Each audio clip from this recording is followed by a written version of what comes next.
G'day guys. Well, you know I love taking photos, particularly landscape photos. And I enjoy shooting all different types of cameras, including the iPhone.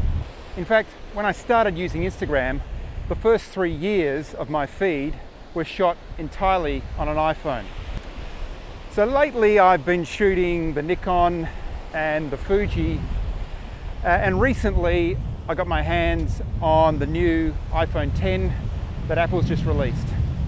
So I thought I'd bring it out to the beach and see if I can capture some landscape photos.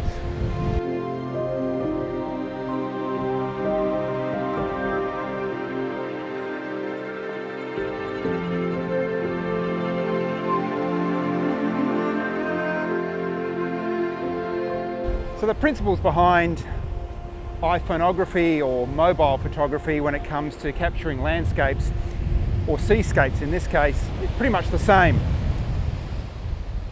You want to be able to shoot in manual mode so you have control over the settings, gives you the greatest flexibility and that opportunity to be a little bit more creative. Plus, using those manual controls is great practice when you move up to a DSLR or a mirrorless camera. One thing to note though is when it comes to the iPhone, the aperture is fixed. So when you're manually controlling the settings, pretty much you're adjusting the ISO or the shutter speed. While it's windy down here, there's a little bit of cloud in the sky, which I'm hoping is going to catch a bit of light as the sun sets. But we'll have to wait and see.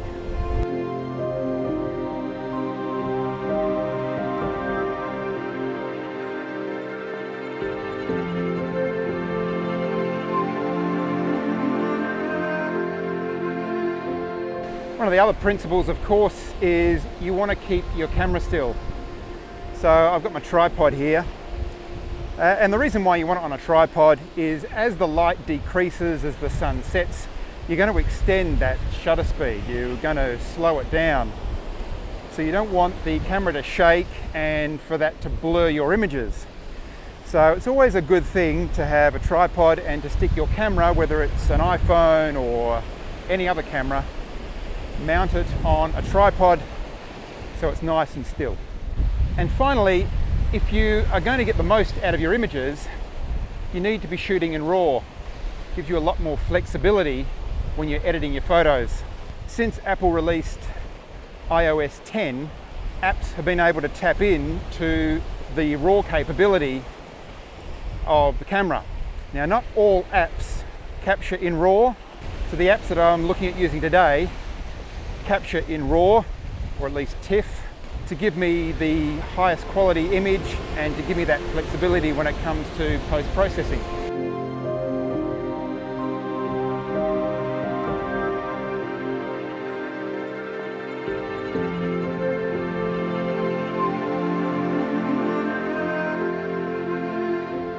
Conditions down here certainly aren't good, but I'm going to persevere here because I think I've got a bit of a shot. The sun has just gone down and I really need the sun to have disappeared because it's evened up the light. Here comes a massive wave and I'm just going to hang on to everything before it washes away. The sun's gone down, which is good because that means that the light is a little bit more even. The sky's much brighter still than the foreground, but it's not as bad as it was when the sun was actually above the horizon. Probably don't need a tripod this big, but that's the tripod that I use. So to mount the phone to the tripod, I'm using this clip from Studio Neat. They released them around about May of this year. They're a fantastic mount. What I like about them is they've got the spring on the inside that adjusts to different phone sizes, but you've got this clip at the back that secures the phone in the mount. So it's not the spring that you're relying on holding the phone in. The spring adjusts the size of it, but this clip clamps everything together and the phone's not going to move, which is really, really good. I find it really easy to use, really rock solid, and a great mount. I'd highly recommend it. I'll leave a link in the description below if you want to check it out. So I've got an app on my phone called Slow Shutter Cam. And it's an app that creates long exposure type images. How it works is under settings, you've got 3 modes: a motion blur, a light trail, and low light. And for this scene, I'm going to use motion blur because what I'm going to try and do is capture the movement of the water. Like so. Underneath those modes, I've got 3 settings. Blur strength, and I've got that all the way to maximum. I've got my shutter speed, which I've adjusted from half a second to a second. That looks like it can go up all the way up to 30 seconds and beyond. So I've got mine at about 1 second, which is pretty good. I've been playing around between 1 and half a second. Lovely. Whew. I'm getting very wet here. Underneath my shutter speed, I've got my ISO, and you can have that from 20 or 15, I think is the lowest, goes all the way up to 800. So I've got mine at the lowest ISO, my shutter speed at half a second, I'll maybe bump that back up to a second, and my blur strength is at the maximum.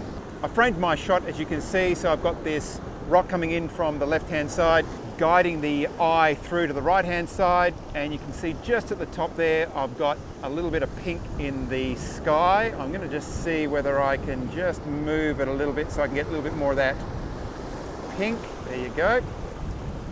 And then it's a case of just waiting for the right wave. I don't want too much water, but I want just enough water to capture that little waterfall in the foreground and a little bit of water moving across from left to right, right in front of the camera.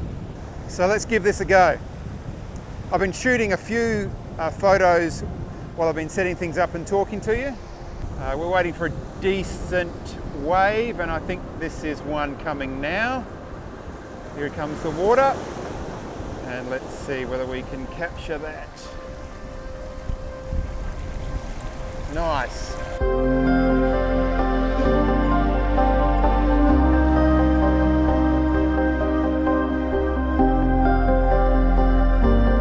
So I'm going to mess around here for a little bit longer, see whether I can capture a few more, and then I'll show you what that looks like.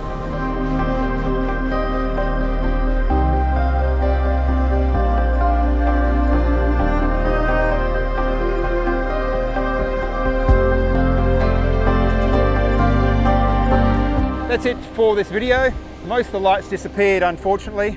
In summer, the sunsets are really quick. You've pretty much only got a few minutes, and then the light goes, the color goes. So the clouds that are there are pretty grey and uninteresting. So I'm going to pack up and go home. I was hoping to get the chance to mess around with a few other apps, and unfortunately the lights just disappeared too quickly. I've been playing around with a couple of apps that I've downloaded from the App Store. So if you do want to see more videos like this, please let me know in the comments below, and I'll create a few more videos about capturing landscape images with your iPhone. So I hope you enjoyed this video. It's something a little bit different. If you did, let me know by hitting the like button below. If you enjoy this sort of content and you're new to the channel, then please consider subscribing. And if you do so, hit the notification bell so you're notified when I upload my next video. But until next time, guys, thanks very much for watching.